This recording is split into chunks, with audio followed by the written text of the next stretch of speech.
Bonjour à tous, c'est Louis et aujourd'hui on se retrouve pour une nouvelle critique de film et aujourd'hui nous allons parler du film 17 ans encore. 17 ans encore, c'est un film qui est sorti en 2009. C'est un film de body swap comme on dit, de body swap oui. Où le principe d'un film de body swap pour ceux qui ne connaissent pas, c'est quand un personnage échange de corps ou se transforme ou change d'apparence, voilà. C'est ça le principe. Et qu'est-ce qui se passe dans ce film? Eh bien, c'est l'histoire de Mike, qui est un père de famille, qui autrefois, quand il était jeune, est un garçon populaire, notamment à la tête d'une équipe de basket. Et quand il était jeune, lors d'un match de basket, il avait sa petite amie, était enceinte au même moment. Il a préféré fuir le match de basket pour pouvoir aller voir sa petite amie qui était enceinte. Il a abandonné ses rêves un peu pour elle en fait. Et le truc, c'est que de nos jours, maintenant qu'il est adulte, et ben, il regrette cette décision parce que maintenant rien ne va plus dans sa vie, il vient de perdre son travail.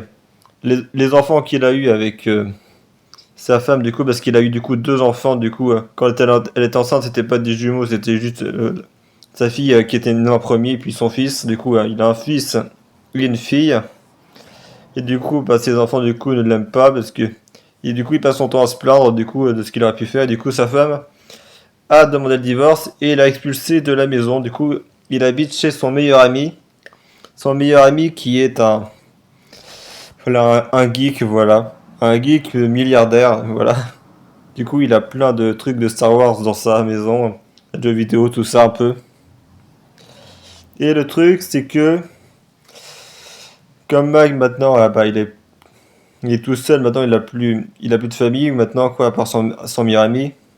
Il va décider, par nostalgie, il va décider d'aller au lycée où il était, où sont ses enfants maintenant, parce que ses enfants maintenant sont dans le fameux lycée où il était avant. Et en gros, il va rencontrer un concierge, le concierge du lycée, et le concierge va lui demander de faire un vœu, en gros, s'il pouvait faire un vœu, ça serait quoi? Et son vœu à lui, ce serait de revenir, d'avoir, 17 ans à nouveau, hein, ou 17 ans encore, hein, comme le titre du film. Pour revivre ses années de gloire, là, quand il était populaire et tout, au lycée. Et ce qui se passe, c'est que quand il fait le vœu, et bien le lendemain matin, quand il se réveille, et bien il a 17 ans à nouveau. Mais le problème, c'est que quand il a 17 ans à nouveau, c'est-à-dire que c'est un adolescent, mais il est dans le présent, ça veut dire qu'il n'est pas remonté à l'époque où il était adolescent. Il a 17 ans, mais il est dans le présent. Ça la fout mal parce qu'il est en train de divorcer. Voilà, comment régler cette histoire maintenant qu'il a 17 ans. Ouais. Maintenant, il a le même âge que sa fille et son fils, qui sont adolescents comme eux. Et il arrive à convaincre son ami et son meilleur ami de son identité. Il se fait passer pour le fils de son meilleur ami. Et il s'inscrit au lycée où il décide de se rapprocher de ses enfants maintenant qu'il a leur âge, de mieux les comprendre, tout ça. Et entre autres, il va découvrir que son fils se fait harceler par la brute du lycée, hein, typique. Dans ces films-là, il y a toujours, dans les films de lycée, il y a toujours une brute, tout ça. Et il faut savoir que cette brute-là, justement, c'est le petit ami de sa fille. Là, ça la fout mal, La mission de Marc, parce qu'il considère que c'est un peu, qu'on lui a donné cette chance, il doit effectuer une mission, en gros, ça c'est, de réparer les liens familiaux, de convaincre ses enfants. Et bien évidemment, il va aussi essayer de se réconcilier avec sa femme, mais le problème, c'est que sa femme, c'est une adulte. Et lui, comme ça nous voit de sang à conquérir, ça va pas être facile. Et forcément, ça fait des scènes marrantes, notamment où il se met justement à danser avec sa femme ou à la draguer. C'est un peu gênant. Pareil, il y a sa fille qui va tomber amoureuse de lui, forcément. Il y a sa fille à un moment qui va tomber amoureuse de lui, et forcément, c'est un petit peu une référence à Retour vers le futur, pardon. Retour vers le futur où c'était pareil, t'avais la mère qui tombait amoureuse de son fils sans savoir que c'est son fils, bah là c'est pareil, c'est la fille qui tombe amoureuse de son père sans savoir que c'est son père. Du coup, c'est marrant de ce point de vue-là. Et évidemment, forcément, ça va pas marcher, tout ça, je veux dire. Sa femme va pas accepter de sortir avec lui et d'ailleurs sa femme qui reconnaît son apparence mais qui évidemment elle croit pas que c'est lui, elle dit juste qu'il ressemble à son mari quand il était jeune, mais voilà, elle prête pas attention à ce niveau-là. Du coup évidemment à la fin il va finir du coup par accomplir sa mission évidemment.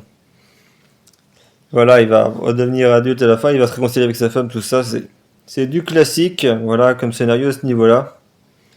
Et par contre, il y a un truc qui est dommage, c'est que et du coup, il y a que sa femme à la fin qui apprend la vérité sur lui. Enfin, bon, à part son meilleur ami, évidemment.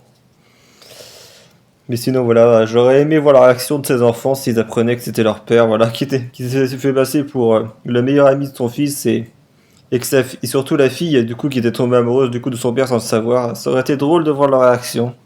Malheureusement, ça ne s'est pas fait.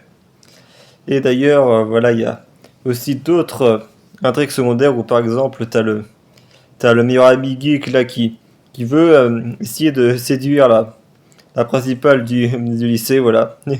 Ça, c'est marrant. Et d'ailleurs, il y parvient à la fin du film, hein. Genre, ils ont tout gagné, hein. Il y a du coup Mike qui a réussi à se réconcilier avec sa famille et qui, du coup, voilà, il peut retourner chez lui. T'as du coup le geek, voilà, le meilleur ami qui arrive à pécho la principale. Du coup, voilà, tout le monde est content dans le meilleur des mondes. Aussi, il y a un truc à noter, c'est que le personnage du tyran, là, bah, après qu'il ait largué du coup la fille, du coup de Mac, parce que évidemment, au bout de, Mac va essayer, la mission de Mac, ça va être aussi être de faire que le tyran, bah, se sépare de sa fille et il va réussir. Et bah, en gros, il va continuer, même s'il est plus avec elle, à embêter Mac, notamment alors, lorsqu'il organise une fête chez son meilleur ami, voilà, il y a le tyran qui continue à se bagarrer avec lui. Ça, c'est marrant. Et du coup, voilà. C'est un film, voilà, de body swap, comme j'ai dit. Les films de body swap, j'aime beaucoup parce que ça permet de voir ce que pensent les gens. Parce que, évidemment, comme les gens ne savent pas que c'est Mike qu'ils ont en face d'eux, bah, du coup, ils peuvent se confier à lui sans savoir que c'est. Du coup, ça permet de savoir, en gros, ça permet de découvrir, en gros, les véritables pensées des gens. Et j'aime beaucoup ces films-là parce que, du coup, voilà, ça permet de voir les différentes personnalités de chacun. Voilà, des gens qu'on croit connaître mais que finalement on connaît pas si bien que ça. Du coup, voilà. C'est pour ça que j'aime bien ce genre de film. Des films de body swap, tout ça. Alors celui-là, c'est un des plus connus quand même. Si vous... Parce que son titre anglais, c'est 17 Again. Et si vous regardez, si vous tapez sur YouTube 17 Again Movie Réaction, voilà, il y a plein de réactions sur ce film. C'est un des plus connus. Avec le plus connu qui est, je pense, Freaky Friday. Freaky Friday, c'est vraiment le plus connu des body swap, hein, avec la mère qui échange de corps avec sa fille. Et ben là, c'est un père qui redevient un adolescent qui il devient ami avec ses enfants. Voilà, c'est original, hein, c'est un peu dans le même contexte. Bon, voilà, c'est tout ce que j'ai à dire du coup sur 17 ans encore. Du coup, voilà, c'est drôle, voilà, c'est body swap classique, voilà, c'est passer un bon moment devant ce film. Allez, c'était Louis, ciao.